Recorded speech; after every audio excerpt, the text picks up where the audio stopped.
সুপ্রিয় দর্শক, আমি আপনাদের দেখাতে চাই গ্রামে এখন চলে বর্ষাকাল।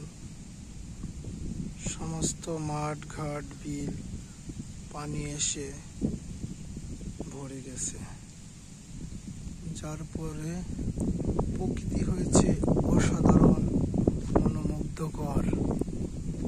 গ্রামে থাকলে প্রকৃতির বিশুদ্ধ বায়ু হাওয়া খাওয়া যায়, যেটা ইট পাথর শহরের কোলাহলে পাওয়া যাবে না।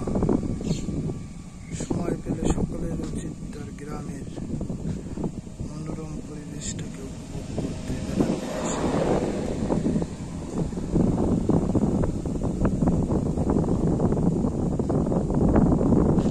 পাশে আছে কলা গাছের বাগান করা।